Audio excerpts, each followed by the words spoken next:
দর্শকরা, আশা করি আপনারা সবাই ভালো আছেন। আজকে আমরা চলে এসেছি নবদ্বীপের নরহরিধাম মন্দির বা ৬০ ফুটের গৌর মন্দিরে।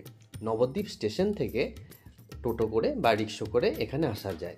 টোটো করে ১০ টাকায় ভাড়া নেয়, আর সিজন অনুযায়ী ভাড়া তারতম্য হতে পারে। আর রিক্সাতেও আপনি এখানে আসতে পারেন, আর তবে বার্গেনিং করে নেবেন আসার আগে। এখানে একটা সুন্দর গুহার মতো করা আছে প্রবেশপথে, এবং এখানে শুধু সুন্দর মাছ আছে, চাইলে আপনি খই দিতেও পারেন। আর রং বেরঙের মাছ, সুন্দর বাগানে ঘেরা এই আশ্রমটি।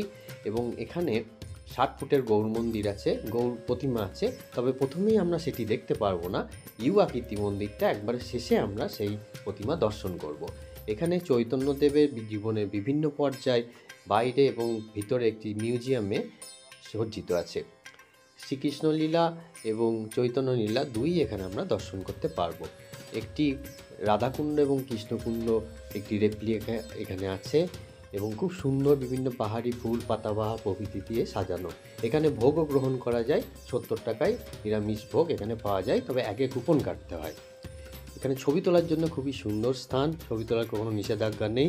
আর মিউজিয়ামটিও খুব সুন্দর, চৈতন্যদেবের জীবনের বিভিন্ন পর্যায়ে প্রতিমার আকারে এখানে সাজানো আছে। ৬০ ফুট গৌর মূর্তিটিও অতুলনীয়, হয়তো ৬০ ফুট বলেই এটা এরকম নাম। আর এর মধ্যে বঙ্গীয় যে ঘরানা, অর্থাৎ নবদ্বীপের বা প্রাচীন নবদ্বীপের যে ঘরানা, সেইটা ফুটে উঠেছে। আর এখানে বিভিন্ন তীর্থস্থানগুলো ছোট ছোট রেপ্লিকার আকারে আমরা দেখতে পারবো।